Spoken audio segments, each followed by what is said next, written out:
أعوذ بالله من الشيطان الرجيم. بسم الله الرحمن الرحيم.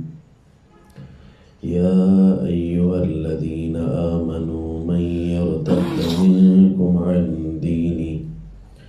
فسوف يأتي الله بقوم يحبهم ويحبونه أذلة على المؤمنين أعزة على الكافرين يجاهدون في سبيل الله ولا يخافون لومة لائم ذلك فضل الله يؤتيه من يشاء والله واسع عليم.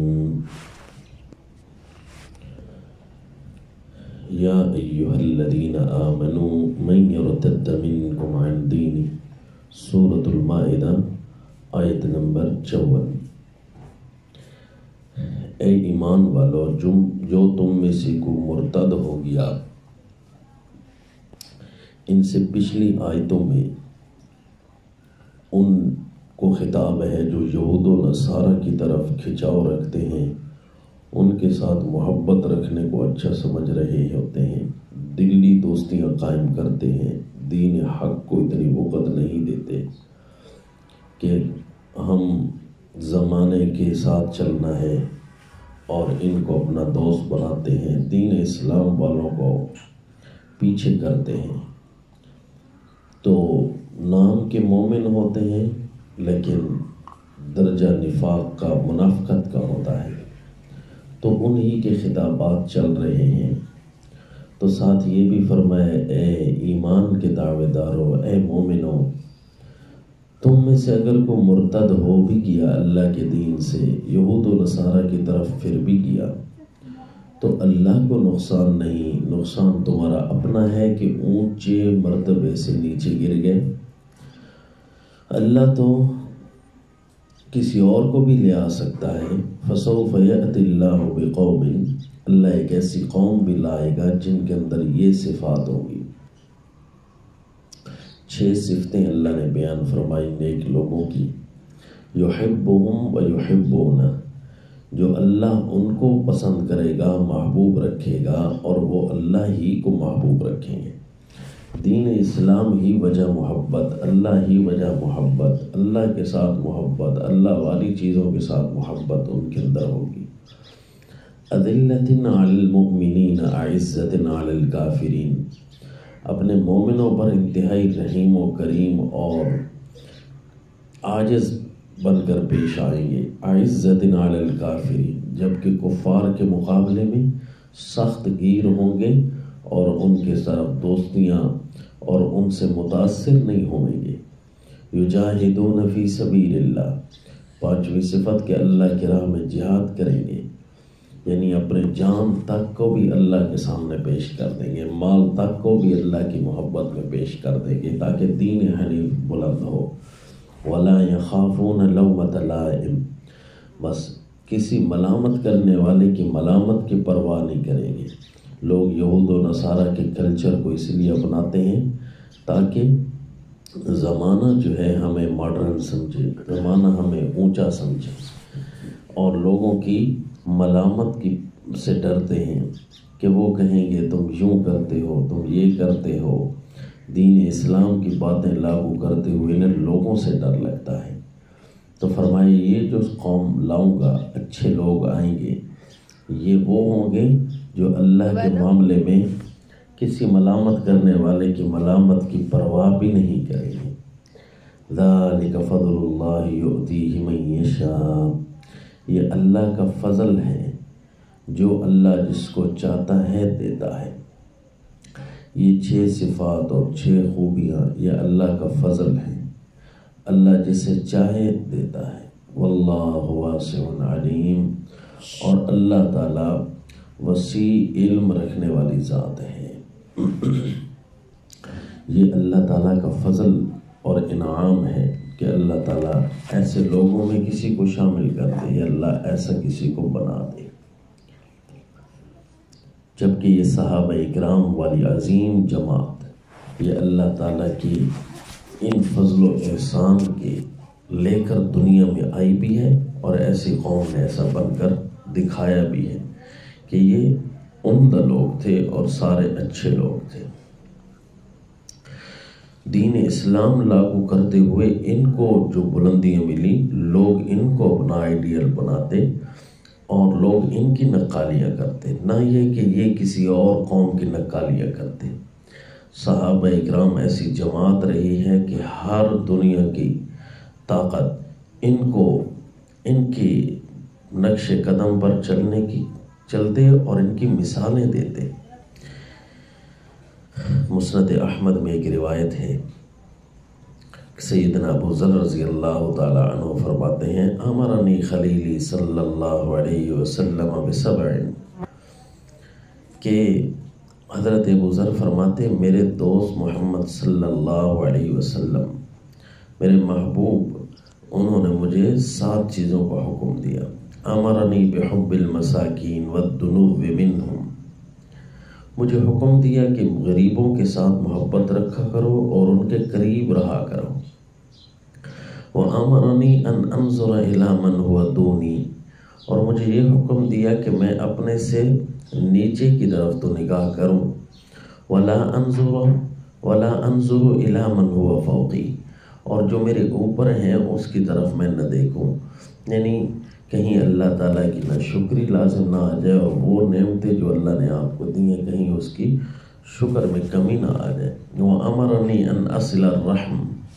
اور مجھے یہ بھی حکم دیا کہ میں رشتہ داریاں جوڑ کر رکھوں۔ وَإِنْ أَدْبَرَتْ، اگرچہ وہ رشتہ داریاں مجھ سے پیٹ پھیر کر چلی جائیں۔ وَأَمَرَنِي أَلَّا أَسْأَلَ أَحَدًا شَيْئًا، اور یہ بھی مجھے حکم دیا کہ میں کسی سے کوئی سوال تک نہ کروں۔ وَأَمَرَنِي أَنْ أَقُولَ الْحَقَّ وَإِنْ كَانَ مُرًّا، اور مجھے یہ بھی حکم دیا کہ میں حق ہی کہتا رہوں اگرچہ وہ کڑوا کیوں نہ ہو، لوگوں کے لیے کڑوی بات کیوں نہ ہو۔ وَأَمَرَنِي أَلَّا أَخَافَ فِي اللَّهِ لَوْمَةَ لَائِمٍ، اور مجھے یہ بھی حکم دیا کہ اللہ کے دین کو لاگو کرنے میں کسی ملامت کرنے والے کی ملامت کی پرواہ نہ کروں، کیونکہ حق کو نافذ کرتے ہوئے چاہے بات کڑوی ہو لیکن لہجہ خوبصورت ہو تو اس میں اول تو ملامت ہوتی نہیں، لیکن اگر کوئی ملامت کرے بھی صحیح پھر تو کیا خیال ہے، کوئی فرق نہیں پڑتا۔ اور پھر مجھے یہ بھی فرمایا، حکم دیا، وَأَمَرَنِي أَنْ أُكْثِرَ مِنْ قَوْلِ لَا حَوْلَ وَلَا قُوَّةَ إِلَّا بِاللَّهِ، اور مجھے فرمایا کرتے تھے تو بہت زیادہ یہ پڑھا کر لا حول ولا قوت الا باللہ، کہ گناہوں سے بچنے کی طاقت اور نیکیاں کرنے کی طاقت یہ صرف میری نہیں، یہ اللہ تعالیٰ کا ہی اختیار اور توفیق چلتی ہے۔ فَإِنَّهُنَّ مِنْ كَنْزٍ تَحْتَ الْعَرْشِ، یہ عرش کے تحت، عرش کے نیچے خزانے ہیں، ان خزانوں میں سے ایک خزانہ یہ بھی ہے لا حول ولا قوت الا باللہ۔ تو یہ رسول اللہ صلی اللہ علیہ وسلم کی میرے لیے یہ وصایا تھی۔ اور پھر حضرت ابو سعید خدری رضی اللہ تعالیٰ عنہ کی بھی ایک روایت ہے جو کہ امام احمد بیان فرماتے ہیں کہ رسول اللہ صلی اللہ علیہ وسلم نے مجھے فرمایا، الا لا یمنعن احدکم رہبۃ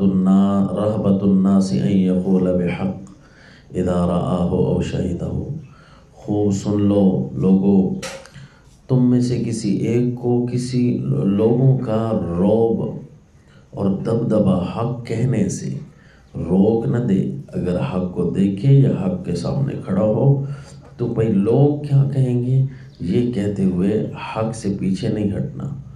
فَإِنَّهُ لَا يُقَرِّبُ مِنْ أَجَلٍ وَلَا يُبَاعِدُ مِنْ رِزْقٍ أَن يَقُولَ بِحَقٍ أَوْ يُذَكِّرَ بِعَظِيمٍ، کیونکہ یہ چیزیں اگر کسی کو کوئی حق کا ہو یا کوئی بڑی بات بھی کہہ دو تو کسی کو موت قریب تو نہیں آ جائے گی، اس کا رزق اس سے دور تو نہیں ہو جائے گا، پھر جب ہونا وہی ہے جو اللہ نے لکھا ہے تو کیوں خواہ لوگوں سے ڈریں کہ لوگ کیا کہیں گے۔ اور اسی طرح مسند احمد میں حضرت سیدنا ابو سعید خدری رضی اللہ عنہ کی ایک اور روایت بھی ہے کہ رسول اللہ صلی اللہ علیہ وسلم نے فرمایا لا يحقرن احدكم نفسه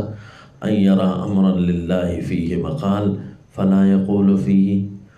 تم میں سے کوئی بندہ اپنے آپ کو اتنا ہلکا نہ سمجھا کرے کہ اللہ کا کوئی بھی حق دیکھے اور اس میں کہنے کی گنجائش ہو تو نہ کہہ سکے کہ بھئی میں تو اس مقام کا نہیں ہوں۔ نہیں، جب اللہ نے کہنے کی توفیق دی ہے تو کہہ دو، اپنے آپ کو اتنا ہلکا اور حقیر تو نہ سمجھو۔ تم اپنے آپ کو کہتے رہو گے کہ مجھے بھئی یوں نہیں زیب دیتا، لوگ کیا کہیں گے، فیقال له یوم القیامہ، اس کو دن قیامت کہا جائے گا ما منعک ان تکون قلت فی کذا و کذا، تجھے کس چیز نے روکا تھا کہ فلاں موقع پر تو میرے حق میں یوں بولتا؟ تو وہ کہے گا مخافت الناس، اللہ میں لوگوں سے ڈرتا تھا۔ تو اللہ تعالیٰ فرمائیں گے ایایا احق ان تخاف، میرا ہی زیادہ حق بنتا ہے کہ تو مجھ سے ڈرے، یہ کیا تو لوگوں سے ڈرتا پھر رہا تھا۔ اور ایک اور روایت ابن ماجہ اور مسند احمد میں ہے، یہ بھی سیدنا ابو سعید خدری رضی اللہ عنہ کی ہے، ان اللہ لیسأل العبد یوم القیامہ حتی انہ لیسألہ یقول اے عبدی، اللہ تعالیٰ بندے سے خود بھی سوال کریں گے دن قیامت، حتیٰ کہ اللہ یوں بھی پوچھیں گے اے میرے بندے رأیت منکرا فلم تنکرہ، تو نے ایک برائی ہوتی دیکھی، خلاف شرع ہوتا دیکھا اور تو نے اس کو منع نہ کیا، فَإِذَا لَقَّنَ اللَّهُ عَبْدًا حُجَّتَهُ قَالَ اے رب وثقت بِكَ وَخِفْتُ النَّاسِ، پس جب اللہ تعالیٰ اپنے بندے پر دلیل نافذ کر دیں گے، وہ بندہ دیکھے گا کہ بات تو وہی ہے جو میرے اللہ فرما رہے ہیں، تو وہ کہے گا اے اللہ تیرے ساتھ تو مجھے یقین تھا لیکن میں لوگوں سے ڈرتا رہا، نعوذ باللہ۔ یہ حق کہنے سے لوگوں سے ڈرتے رہنا یہ جائز نہیں، یہ اللہ تعالیٰ ان لوگوں کی صفتیں بیان کرتے ہیں کہ جو اچھے لوگ ہوں گے ان کی 6 صفات میں سے یہ ہے کہ اللہ کے ساتھ محبت مضبوط ہوگی اور اللہ کا دین نافذ کرتے ہوئے اللہ کی بات کہتے ہوئے انہیں کسی ملامت کی پرواہ نہیں ہوگی، وہ ماحول اور معاشرے سے نہیں ڈریں گے، ماحول اور معاشرے سے ڈر کر یہود و نصارہ کیوں کہ غلام نہیں بن جائیں گے، ان کے ساتھ محبت ہے اور انہی کے کلچر کو نہیں اپنائیں گے بلکہ اللہ کے ساتھ محبت کریں گے۔ اس سے یہ بھی دقیق اشارہ نکلا یہود و نصارہ کے کلچر کو جو راجے کرتا ہے یا اچھا سمجھتا ہے یا اسی کی طرح اس کا کھچاؤ پیدا ہوتا ہے کفر کی کسی بھی تہذیب کی طرح، یہ اس بات کی دلیل ہوتی ہے کہ ایک تو اس کے مومنوں کے ساتھ اخلاق اچھے نہیں ہوں گے اور دوسرا راہ جہاد سے ڈرتا ہوگا اور اعلان حق کا بھی نہیں کر سکے گا، اور سب سے بڑھ کر یہ کہ اللہ کو پسند نہیں ہے اور اللہ سے بھی یہ حق درجہ خود محبت نہیں رکھتا، جبکہ نیک لوگوں کی یہ 6 صفتیں ہوتی ہیں کہ اللہ کو خوب پسند کرتے ہیں، محبت رکھتے ہیں اور اللہ ان سے محبت رکھتا ہے۔ وما علینا